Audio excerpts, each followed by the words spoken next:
Hey, good evening, everybody. Welcome to episode number 2 of All Time Replay, the sports podcast where we relive some of the greatest moments in sports. I'm your host, Raphael. I hope everyone's had a fantastic 4th of July weekend celebrating America 250. I know I've been busy trying to keep up with the World Cup and all the going ons there. Tonight, I want to take you back in time to another great sports moment. I want to take you back to January the 3rd, 1993. Playoff weekend in the NFL in this country. And the Buffalo Bills were hosting the Houston Oilers. Now, before we get into this game, let's talk about January 1993. Where were you? I know where I was. I was a 20-year-old living still at home with my mom. My sister had, I believe, married and moved off at this point, so it was just me, and I was about to leave in August for college myself. So I was in what became my last few months living at home, watching this game on that Sunday. Highly anticipated. Buffalo had just played Houston the week before. Um, and they were already spent from that game the previous week. Jim Kelly had injured his knee, which is what took him out of this game. We ended up seeing that in the first half. um, Thurman Thomas, aka Dolphin Killer, as we called him in South Florida back in the 90s. Thurman Thomas had hurt himself. That's what made Kenneth Davis, who was his blocking back in those days, didn't make a lot of sense to me because I always found him to be a scrawny little running back, number 23. Um, Kenneth Davis was instrumental in the second half of this game, the playoff game, in that comeback. Now, let's talk about what's going on in 93, y'all. That was a long time ago. We still had some of that big hair left over from the 80s. Yeah, I know y'all remember that. Um, we also had the music in the 90s was fantastic, I think, personally. I was born in 72, so I'm really a child of the 80s and the glam rock era and the beginnings with rap and hip hop, the beginning of hip hop really. Saw all that come to pass. So that was a good time. The 90s was no different. Lots of great music, lots of great movies in 93 as well. I want to say 92, 93 was a time period that gave us A Few Good Men and Tombstone, among others. I want to say The Bodyguard with Whitney Houston. Who doesn't remember that? Kevin Costner. Huh? I remember seeing that at the theater. Great movie. Well, in about 17 days from this game, Bill Clinton was about to swear in as President of the United States for the very first time. He ended up serving 2 successful terms, 8 years in all. 93 was pretty wild year all the way around. If you want to see some of the other happenings outside of sports, go ahead and do an AI search or use Google. And 93 was a wild year. This game was, like I said earlier, playoff wild card weekend. Okay, so the playoffs have started, and this was a Sunday game, and this weekend was just getting that playoff season just started, right? We all remember how the season ended. Well, we'll talk about that later. Go Cowboys! But this game was very, very significant. We've all seen, of course, when it happened in the end of 2016, the Super Bowl of 2017 between New England, Brady, and Atlanta, 28-3. We all remember that, right? Well, before that 28-3 ever happened and we got treated to that, Buffalo treated us to the greatest comeback in NFL playoff history, man. It was one for the ages. And if we'll remember that game, the folks that played in this game, okay, because you think about Buffalo now, you think about Josh Allen and all these guys, um, but this was a totally different era, all right. 93, Buffalo was coached by Marv Levy, a fantastic head coach, man. I mean, he's a Hall of Famer. He was incredible. Okay, incredible coach. Man, when he came out with that no huddle offense. He introduced that no-huddle offense with Jim Kelly and those receivers, man. It really, I remember that. Did anybody else remember that? Chime in if you remember that. You know what I mean? Like when your team had to play Jim Kelly and the Bills for the first time with that silly no-huddle offense. Remember that? Well, let's talk about some of these Bills. The Bills had six Hall of Famers on the field that day. Okay, Jim Kelly, Thurman Thomas, um, James Lofton, Andre Reed. The list goes on and on. That's just on the offense. On the defense, of course, they had Phil Hansen, Bruce Smith on the line, Cornelius Bennett, and Shane Connolly were the linebackers. Daryl Talley was the outside linebacker. He Pro Bowler. I mean, he just a phenomenal linebacker. Okay, and then of course their secondary was manned by Nate Odoms, Henry Jones, and Mark Kelso. Fantastic secondary, really good defense. The defensive players that they had. Okay, you can talk to the Miami Dolphins about guys like Bruce Smith and Cornelius Bennett. Okay, they were a great defense, y'all. They really were. And that's who was on the field that day for the Buffalo Bills. Now, the Houston Oilers, who you might know today if you're a younger sports fan, football fan, or a younger listener to the all-time replay, the Houston Oilers are now and have been since 1999 the Tennessee Titans. They moved in 1997, they moved to Memphis, Tennessee, and played in the dump known as the Liberty Bowl, where they played 1 year. I guess that 1 year is the Tennessee Oilers. The next year, they played it.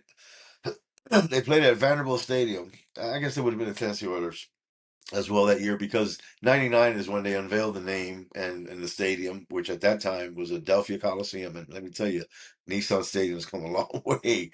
I think it's funny that it was Nissan Stadium and they were Tennessee Titans. But these were the Oilers. And let me tell you who they had on the field that day. They were led by Hall of Fame quarterback Warren Moon.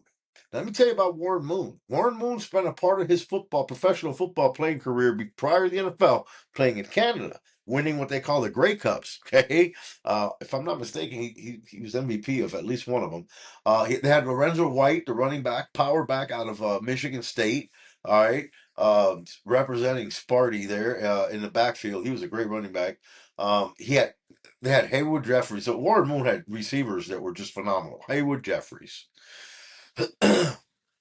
um, where are we at here with this? Ernest Givens, Haywood Jeffries, and Webster Slaughter.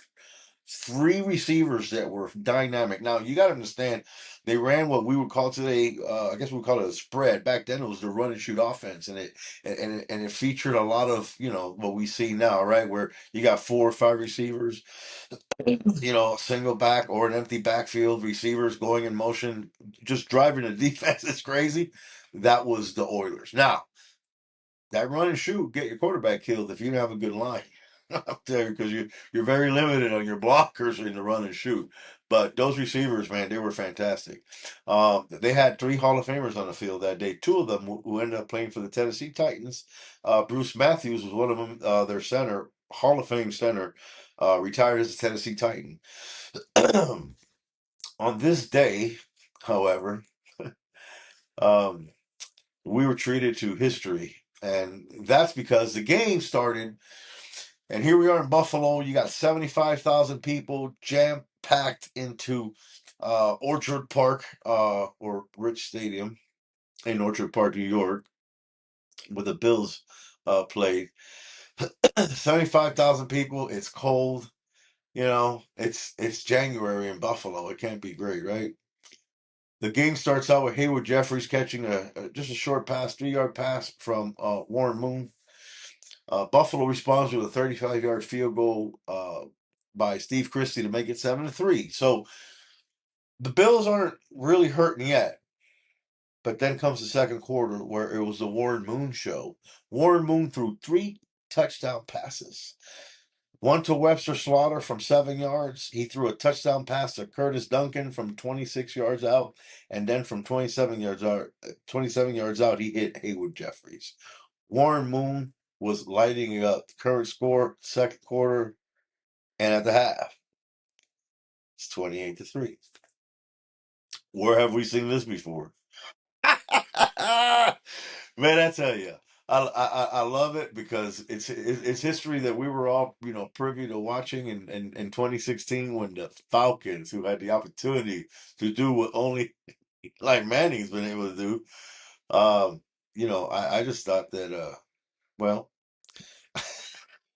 it was history, and we were truly blessed to be able to see that. But years before that, decades before that, we were treated to this comeback that was about to happen. The third quarter, Buffalo has the ball, and they throw Frank Reich, um, who engineered this comeback, threw an interception, ends up to Bubba McDowell out of the University of Miami, number 25. He was an awesome defensive back in college in Miami. I thought he was great in the NFL. I thought he was a good addition to that nasty Houston Oilers defense. They were known for just a nasty defense, and he was a damn good defensive back. Well, pick six to the house. Now the score's 35-3, Frank Wright. Now, Frank Wright, my first episode, we spoke about what? Hale Flutie, right? Miami just couldn't catch a break in 84, the Hurricanes. And against Doug Flutie, well, Hale Flutie at the end of the game, right? We covered that last week. Well, what we didn't cover was that the week prior to that, Maryland was in town. This was in 1984. Frank Wright was the quarterback of the Maryland Terrapins that day. And I don't have it in front of me, so chime in if you have the correct score. I'm not going to look it up. I believe the halftime score was 31-0 Miami, but the final score in that game was 42-40. 42-40. Well, you know, they just couldn't catch a break. I said I'm trying to figure out the math while I'm talking. It's not helping. My brain don't work that way. But it was either 24-0, 31-0. But the final was 42-40. Maryland won. Frank Reich engineered that comeback. So he's been here before. Okay, this is not uncharted territory. Totally for Frank Reich, the backup quarterback of the Buffalo Bills. No, he's been there before against a big time program, the defending national champion Miami Hurricanes. He did it in college and at their place.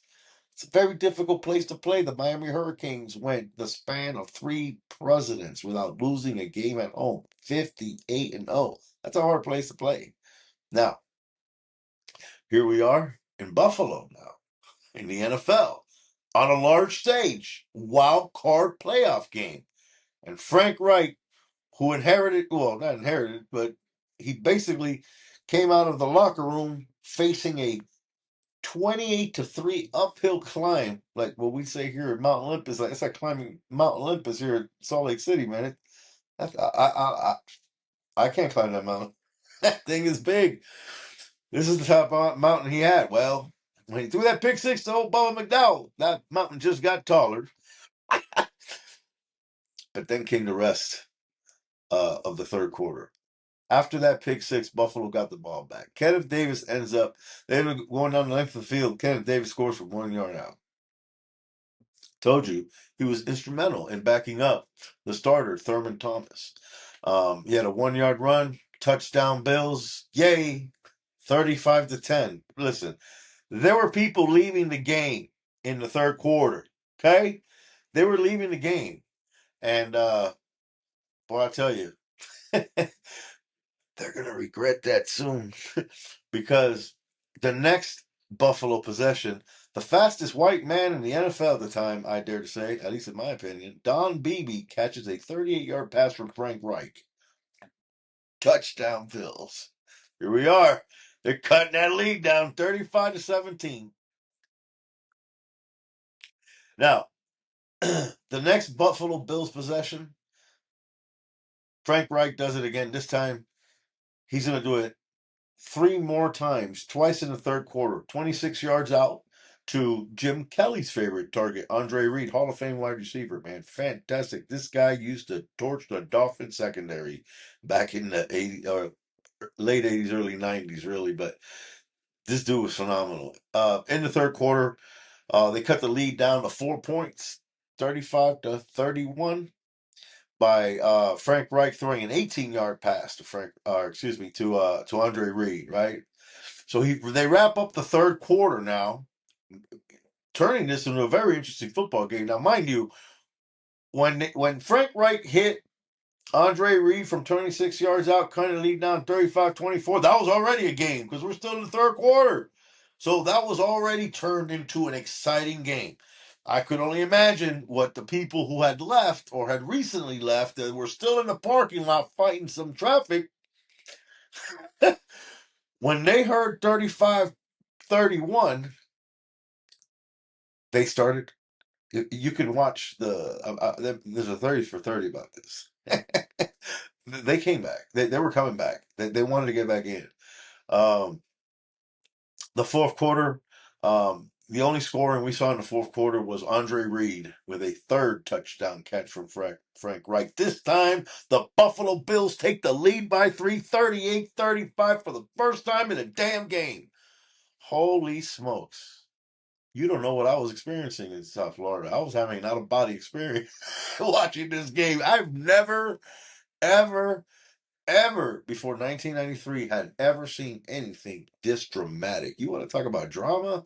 This is drama. They were down 35-3, start of the third quarter, with like 13 and a half minutes left. It was terrible, but here they are. They take the lead. Houston ends up kicking a field goal. They had a very good field goal kicker in Aljo Greco out of Auburn University. War damn Eagle. And now we're 38-38. We're going to overtime. Now remember, y'all, this is 1993. Overtime rules weren't what they are today. The Buffalo Bills in sudden death end up winning this game 41-38. And just the mayhem that we saw on TV, just the complete, just the fans lost their minds, man. And I think, I mean, well, I don't know. The fans always deserve it, I think, because, fandom's an interesting thing, man. I've I've talked so much crap about other people's teams and beefed up my teams and talked so much smack. I've cried. I've cried over losses. Oh, hell yeah. I've cried. I don't do that no more. I'm not on nobody's payroll, so what the hell am I crying for? I do get a little disappointed. I'm a big time New York Rangers fan. When they get booted from the damn playoffs like they do damn near every year,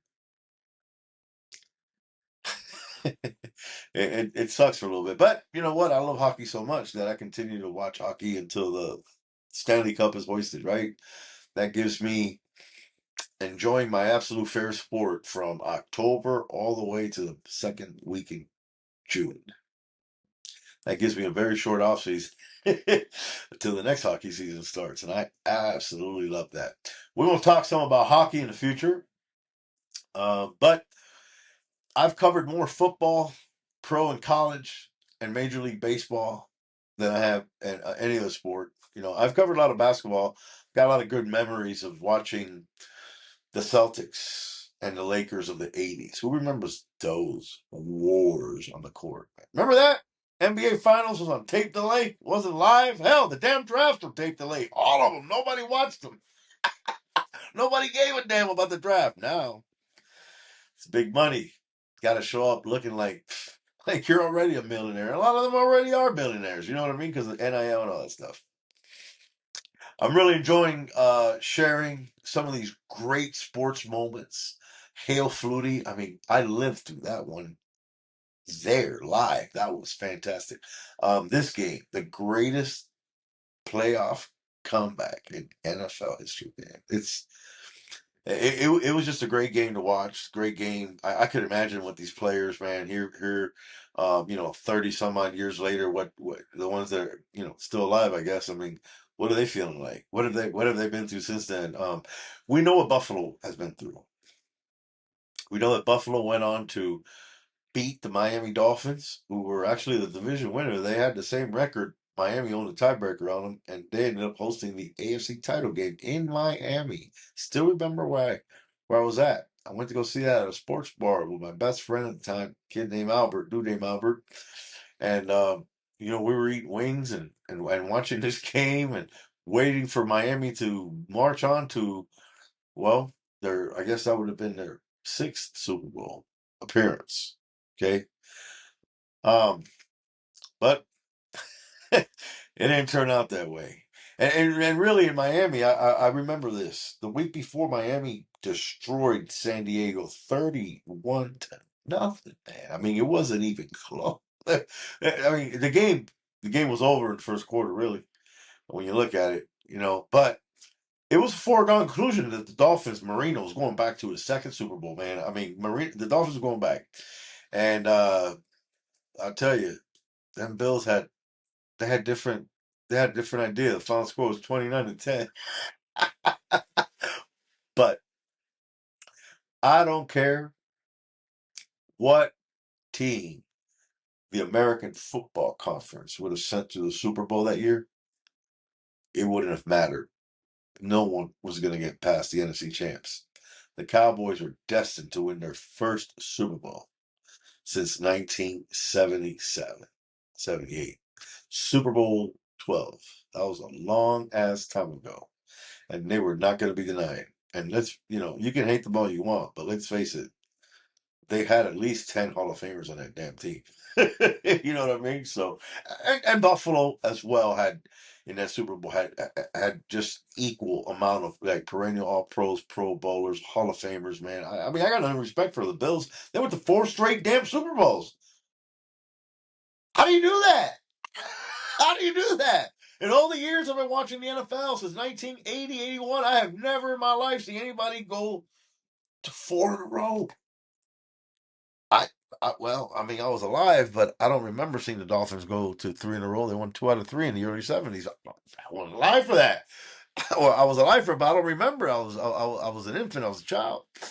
Um, but the Bills went to 4 straight Super Bowls, man. I think, and to this day, I mean, evidence is what it is. They got blown out by the Redskins and the Cowboys twice. That's 3 in a row. They got blown out. They didn't even have a chance.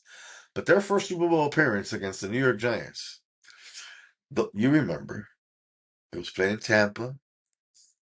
We were at war, Desert Storm. Remember that? You remember how emotional we got on the field? Well, they were on the field. I was emotional watching it. When Whitney Houston banged out the absolute just amazing rendition of the most glorious national anthem ever, our national anthem. I mean, you talk about chills, and then the flyover. Whitney freaking nailed it that night. I have never, in my personal opinion, have never, ever, ever, ever, ever come close to seeing a more beautiful rendition of our national anthem here in the United States than Whitney Houston's in Super Bowl 25. But that was the closest that the Bills ever came to winning a Super Bowl. They were down by 1 point, 20-19 with seconds left in the game. You remember if you were there or if you watched it. And when I say when you were there, that doesn't necessarily mean live. You know what I mean? But really, I remember I was at a place called Flanagan's in Miami Lakes, Florida. My cousin Moni's favorite establishment to catch a game. And back then, drink beer and eat wings. They had the best damn wings, man, in all of that area right there of Miami Lakes and Hialeah. We used to love going there, and I'll never forget when Scott Norwood attempted that. What was that? 37-yard field goal. These sons of bitches are kicking from 60 plus yards. 60 plus yards. Like the field goal this man attempted in the damn Super Bowl is a chip shot, dude. Hell, those are extra points nowadays, man. But that was the closest they ever came to winning a Super Bowl, unfortunately. And 92 wasn't even that game against the Oilers. I mean, that wasn't even their first rodeo. I mean, here they are. They've been a season experience playoff team, and these Oilers, they were nasty.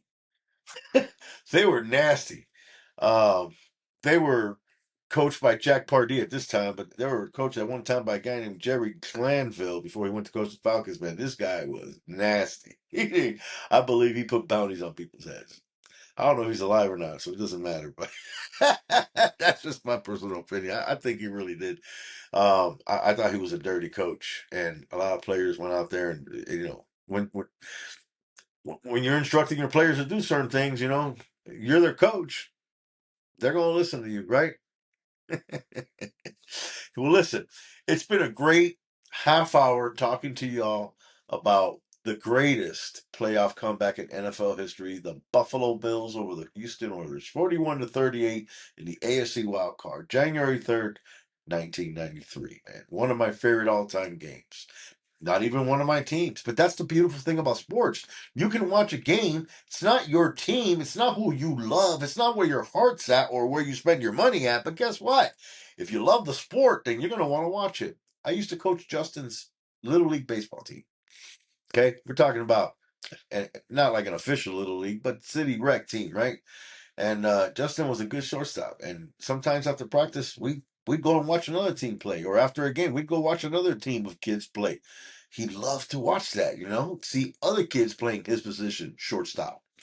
To see other kids, swinging that bat and how they handle the bat and how they run the bat. You know what I mean? Exposing him to more baseball. We're going to talk about baseball. We're going to talk about the 1977 World Series between the New York Yankees and the Los Angeles Dodgers. Game 6, Reggie's 3 swings. If you know what I'm talking about, leave a comment. Let me know if you remember watching it. I was too small to actually remember watching it. When that happened, I was 5, just turned 5 that September, right? As a matter of fact, I don't remember a Yankee World Series till 1996 because God knows they didn't win one in the 80s, and man, did they spend money to win one, and they didn't. We're going to talk.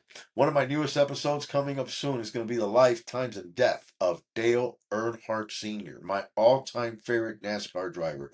I didn't discover NASCAR till 1994 when I moved to Nashville, Tennessee. I worked on a paint crew, construction, a lot of country boys. These boys come to work on Monday morning talking about who won the race on Sunday afternoon, who won Talladega, by God, who won Charlotte or Darlington. Right? So I became an Earnhardt fan. Something about that black Chevrolet with that white number 3 on it, man, and that driver, man, that dude was just amazing. Dudes wanted to be with him, and women wanted to be with him. That was Dale Earnhardt, man. He was like John Wayne on 4 wheels driving 200 miles an hour till the restrictor plates came out. But I really enjoyed his career. Um, Things about him like winning, coming close to winning Daytona so many times. The nickname of the bridesmaid. He didn't appreciate that. I know. I've heard him say it before in different interviews and stuff. And then, of course, we all know how his career ended. His life ended right there at the end of Turn 4 at Daytona Motor Speedway. And it was a sad day for me. And we're going to talk about it. We'll talk about his career, some of his wins. Man, he walked away from wrecks where the car damn near, flipped over, caught on flames, and he just walks away like nothing. Go makes a ham and cheese sandwich back in the garage. It was a hell of a moment, wasn't it? I remember where I was at. We're going to talk about it soon. Until then, be tuning in, be looking out for another episode of All Time Replay.